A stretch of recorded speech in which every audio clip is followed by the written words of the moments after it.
Hai guys, balik lagi di Naura Citra Channel. Di video aku kali ini aku bakal liatin sama kalian proses aku nanam tanaman pakcoy secara hidroponik. Dan ini aku nanamnya di rumah, bener-bener di rumah sendiri. Jadi manfaatin lahan sendiri sampai aku bisa panen pakcoy itu gede-gede banget. Pokoknya aku bakal liatin semuanya sama kalian prosesnya.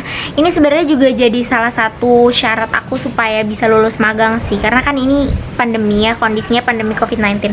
Jadi semua aktivitas akademik itu dirubah secara online. Kayak gitu juga sama magangku. Jadi nanti magang aku tuh budidaya mandiri. Nah, ini aku bakal liatin nih sama kalian semua prosesnya dari awal pembuatan instalasi sampai aku panen tanaman pakcoy gede-gede banget. Terus tips-tipsnya semua aku bakal kasihin sama kalian. So, kalau kalian kepo sama videonya, keep on watching. So, pertama aku pakai pipa PVC. Ini ukurannya 3 inch. Aku potong jadi 2. Jadi satu pipa itu sepanjang 2 meter kurang lebih.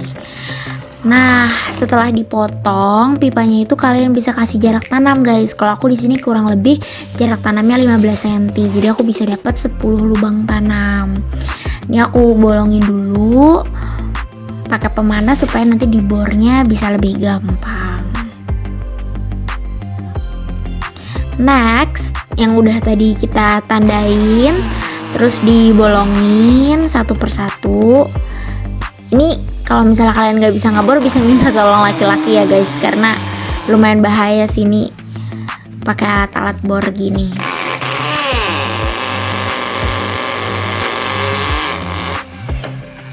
Nah, ini hasilnya setelah semua pipanya aku bor. Dan ini aku bikin 8 lajur pipa utama.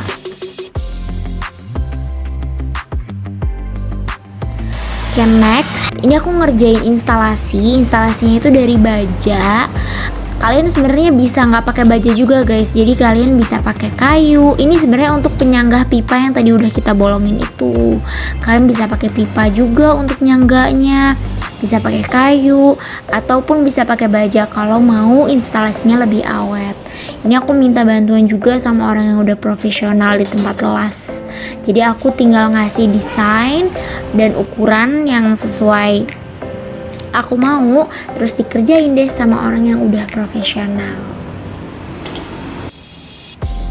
Nih, kurang lebih kayak gini desain akhirnya.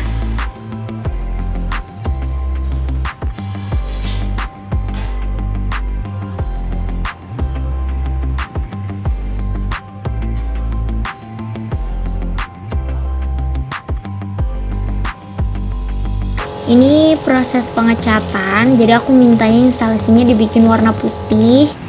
Jadi semua instalasinya dicat. Nanti di atasnya juga ada tutupnya ya guys. Habis ini aku bakal liatin. Bakal ada tutup transparannya. Nah, ini pipa yang udah kita lubangin kemarin itu, yang udah jadi 8 pipa utama, dipasang di instalasi yang udah jadi. Tuh kan ada tutupnya tuh di atas. Oke, next aku kerjain ini untuk pipa output. Jadi untuk keluarnya air itu aku lubangin tutup pipa sesuai sama tadi kan aku pakainya 3 inch. Terus habis itu aku pasangin pakai, kalau nggak salah itu namanya elbow. Teman-teman bisa searching juga. Nah, disambungin sama pipa L kalau nggak salah. Nah, sampai jadi kayak gini. Next, aku pasangin tuh. Nah, ini untuk masang pipa output tuh. Jadi nanti keluar larutan nutrisinya tuh dari sini. Itu teman-teman bisa pakai pipa T dan pipa L, terus disambungin sama pipa kecil 1/2 inch kurang lebih. Selanjutnya aku bikin untuk pipa inputnya. Nah, ini aku juga pakai tutup. Jadi aku inisiatifin pakai tutup pipa. Terus aku lubangin untuk nanti ngeluarin air. Jadi nanti itu dialirin pakai pompa. Tuh dilemin, itu nanti dipasangin kabel atau apa ya. Nah, itu kayak selang gitu, selang kecil untuk dialurin ke setiap pipa utama. Nah, next ini aku pasang Aku pasang sumbu ini pakai kain flanel, teman-teman bisa gunting sendiri aja sesuai ukuran yang dibutuhkan. Pokoknya sampai mengenai alas atau sampai mengenai permukaan bawah pipa utama. Ini tujuannya supaya pas awal penyerapan tanaman itu kan akarnya belum panjang nih guys. Nah, supaya bisa larutan nutrisinya terserap dengan optimal, itu harus pakai sumbu. Ini aku lagi percobaan, itu aku pakai pompa. Aku pakainya kurang lebih 1000 liter.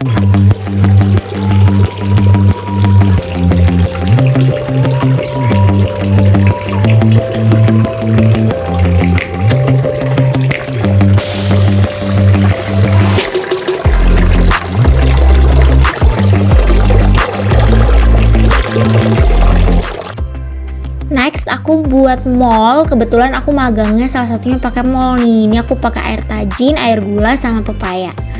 Next pepayanya aku blender sampai halus.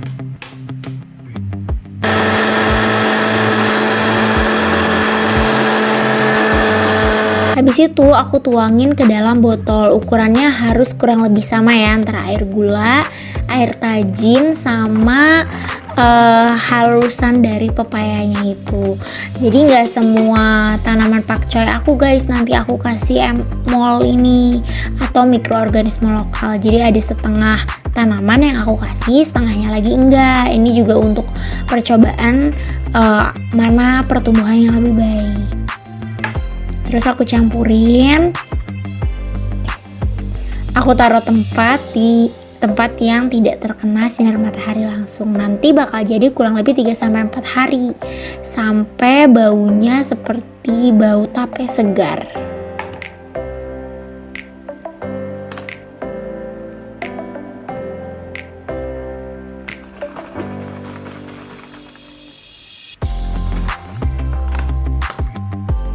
Selanjutnya aku siapin rock wool. Yang pertama rock woolnya ini udah aku potong-potong pakai gergaji, kurang lebih ukurannya itu 3 x 3 cm, tapi potongnya jangan sampai dasar ya guys, jadi jangan sampai terbentuk kotak-kotak, maksudnya terbentuk sampai dadu satu-satu, jadi tetap satu kesatuan seperti itu. Aku bolongin dan aku kasih benih pakcoynya.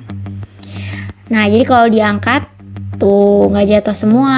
Terus habis itu aku rendam sampai rock woolnya ini basah atau lembab. Itu di dalam setiap lubangnya udah aku kasih benih pakcoynya ya guys. Nah ini pertumbuhan 1 minggu dan ini 2 minggu setelah tanam. Kayaknya segitu dulu videonya, sorry banget aku harus bagi ini jadi 2 part karena emang panjang banget videonya. So ini part satunya dulu. Jangan lupa kalian like dulu videonya kalau kalian suka, dan kalian subscribe channel YouTube ini, nyalain lonceng notificationnya. Jadi nanti kalau aku posting part 2 nya kalian bisa lihat, karena part 2 nya tuh jauh lebih seru karena aku bakal manen pakcoynya yang gede-gede banget. So jangan lupa pantengin channel YouTube aku, jangan lupa di subscribe, like, dan komen. See you.